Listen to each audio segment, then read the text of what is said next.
Assalamualaikum warahmatullahi wabarakatuh. Rekan-rekan sekalian, kita jumpa kembali dengan channel Juanda BKR Channel. Dan saya berharap bahwa kita semua dalam keadaan sehat walafiat, tak kurang satupun. Dan kita pada saat dalam situasi apapun kita selalu mendapat perlindungan dari Tuhan Sang Pencipta semesta alam. Saudara sekalian, kali ini kita akan menguraikan satu tema yang berkaitan dengan silaturahim dan roh Nabi Muhammad SAW. Tema ini tercantum dalam buku Menelisik Hakikat Silaturahim yang ditulis oleh Profesor Dr. Kiai Haji Najaruddin Umar. Nah, saudara sekalian, Najaruddin Umar adalah seorang intelektual dan ulama Indonesia yang kelahiran Sulawesi Selatan, dan beliau pernah menjadi Dirjen Urusan Agama Islam di Departemen Agama, kemudian menjadi Wakil Menteri Agama pada masa pemerintahan SBY atau Susilo Bambang Yudhoyono. Kemudian kini beliau adalah Imam Besar Masjid Istiqlal, Jakarta. Baiklah saudara sekalian, kita langsung saja mendengarkan uraian beliau tentang silaturahim dengan roh Nabi Sallallahu Alaihi Wasallam, maksudnya Nabi Muhammad Sallallahu Alaihi Wasallam. Saudara, kematian bukan akhir dari segalanya. Sebaliknya, kematian bisa menjadi awal dari sebuah proses yang lebih panjang. Terlalu banyak ayat dan hadis mengisyaratkan hal ini. Antara lain perintah Allah Subhanahu wa taala kepada kita semua untuk bersalawat kepada Rasulullah Sallallahu Alaihi Wasallam sebagaimana disebutkan di dalam ayat, yang artinya sesungguhnya Allah dan malaikat-malaikatnya bersalawat untuk Nabi. Hai orang-orang yang beriman, bersalawatlah kamu untuk Nabi dan ucapkanlah salam penghormatan kepadanya. Surat Al-Ahzab ayat 56. Perhatikan ayat ini menggunakan bentuk fi'il mudhari atau tense present dan future. Yusalluna yang biasanya digunakan untuk perbuatan sekarang dan yang akan datang.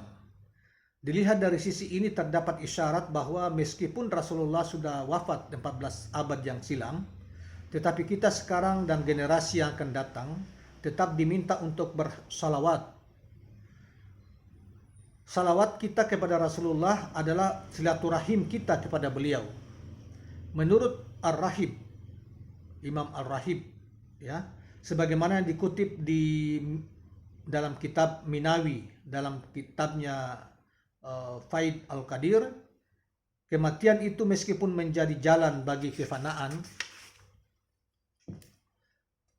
kefanaan seseorang, namun pada hakikatnya kematian adalah kelahiran yang kedua kali baginya. Nabi Shallallahu Alaihi Wasallam meskipun terkubur api, beliau tidak meninggal. Saya ulangi, Nabi Shallallahu Alaihi Wasallam meskipun terkubur, tapi beliau tidak meninggal. Hadis Rasulullah, para nabi itu masih hidup, di dalam kuburnya mereka salat. Hadis riwayat Abu Ya'la. Abdur Rauf Al-Minawi dalam kitabnya Faid Al-Qadir misalnya mengatakan bahwa para nabi adalah syuhada, bahkan lebih tinggi derajatnya daripada syuhada.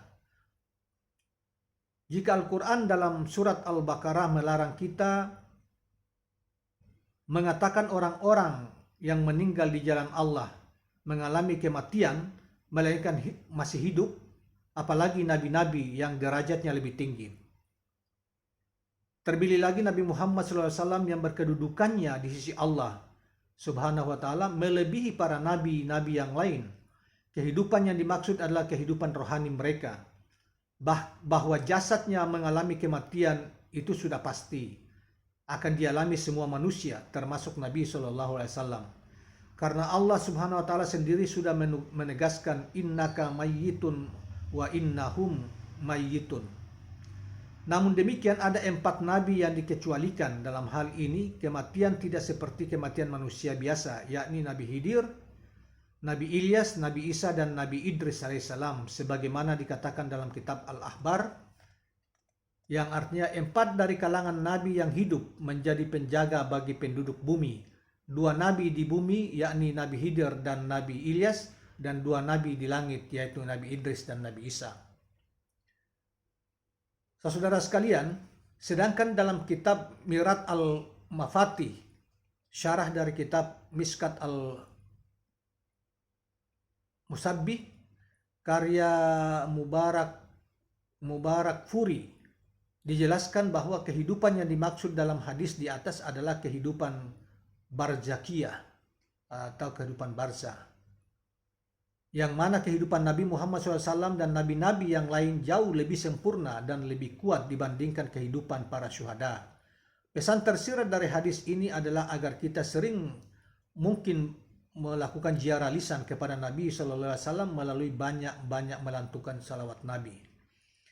Imam Taqiyuddin Al-Maghrizi berpendapat terkait dengan hadis di atas bahwa jika nabi-nabi terdahulu masih hidup, terlebih lagi Nabi Muhammad SAW, hadis di atas dikuatkan dengan hadis lain yang diriwayatkan oleh Imam Muslim. Beliau bersabda, "Pada malam aku dimi'rajkan, aku melewati Musa, ia berada di atas pasir merah.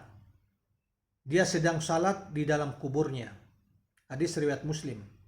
Sebelum wafat, Nabi SAW sendiri sering berwasiat agar kita sebagai umatnya memperbanyak salawat kepada beliau, karena salawat kita akan dihadirkan di hadapan beliau.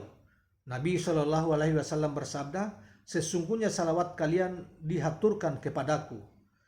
Hadis riwayat Ibnu Hibban. Salawat kita kepada Nabi SAW adalah silaturahim dalam bentuk yang lain. Dengan salawat, hubungan kita dengan Nabi SAW tetap terjalin meskipun beliau secara fisik sudah meninggal dunia. Dalam redaksi yang suatu hadis dinyatakan secara implisit bahwa Nabi SAW akan mengenali siapa saja dari umatnya yang membaca salawat kepada beliau. Lantas ada malaikat yang berjaga di sisi beliau yang selalu melaporkan umat yang bersalawat kepada beliau. "Perbanyaklah salawat kepadaku, sesungguhnya Allah mewakilkan seorang malaikat di sisi kuburku.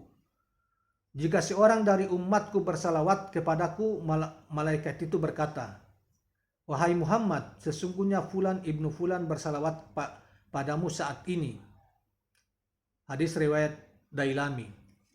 Semakin sering bersalawat kita akan semakin dikenal Nabi SAW melalui bersalawat kita berkenalan secara tidak langsung dengan Nabi SAW. Ta'aruf kita dengan Nabi SAW tidak putus meski jasad beliau telah wafat. Artinya jalinan silaturahmi kita masih dapat terbangun dengan beliau meski jasadnya terbaring di dalam alam kubur. Orang-orang yang rajin dan dengan tulus bersilaturahim dengan Rasulullah dengan bersalawat akan mendapatkan syafaatnya. Lebih dari itu, salawat mampu menjadi penghapusan dosa bagi yang rajin mengucapkannya. Nabi SAW bersabda, "Perbanyaklah salawat kepadaku, sesungguhnya salawat kalian kepadaku menjadi ampunan bagi dosa-dosa kalian." Hadis riwayat Ibnu Asakir. Silaturahim kepada Nabi SAW juga dapat terjadi melalui mimpi. Perjumpaan dengan Rasulullah SAW melalui mimpi tentu merupakan dambaan setiap umatnya. Sejumlah ulama Khawas menasihatkan jika ingin bermimpi berjumpa dengan Rasulullah, maka berdoalah kepada Allah Subhanahu wa taala, wujudkan rasa cinta yang sangat mendalam dan banyaklah bersalawat terhadapnya. Mimpi berjumpa dengan Rasulullah memiliki banyak bentuk, mulai dari melihat anggota badan Rasulullah secara samar-samar sampai menjumpainya secara utuh. Bahkan berkomunikasi batin dengannya. Mimpi berjumpa dengan Rasulullah merupakan kenikmatan tersendiri.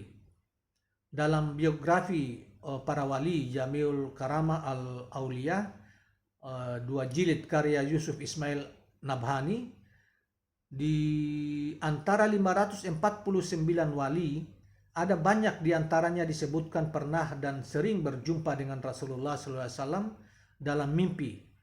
Nabi SAW bersabda, "Siapa yang melihatku di dalam tidur, maka ia sungguh melihatku. Sesungguhnya setan tidak bisa menyerupaiku." Hadis riwayat Bukhari dan Muslim. Imam Al-Ghazali mempunyai pengalaman ketika ditanya salah satu muridnya, "Kenapa engkau sering mengutip hadis-hadis ahad atau tidak populer di dalam kitab Ihya Ulumuddin?" Lalu ia menjawab, "Saya tidak pernah menulis satu hadis di dalam buku ini sebelum saya konfirmasikan kepada Rasulullah SAW. Padahal Rasulullah wafat pada tahun 632 Masehi dan Imam Al-Ghazali wafat pada tahun 1111 Masehi. Selisihnya 479 tahun. Kitab Ihya Ulumuddin merupakan masterpiece Al-Ghazali yang ditulis di puncak menara Masjid Damaskus. Kejadian lain Ibnu Arabi tahun 1165 sampai 1240 Masehi. Seorang sufi besar ditanya seorang muridnya perihal hukumnya bukunya Fusus Al-Hikam yang dirasakan seperti ada misteri. Kata muridnya, "Setiap kali saya baca buku ini, setiap itu pula saya mendapatkan sesuatu yang baru." Lalu dijawab, "Buku ini memang pemberian Rasulullah SAW langsung kepada saya. Bahkan judul bukunya pun dari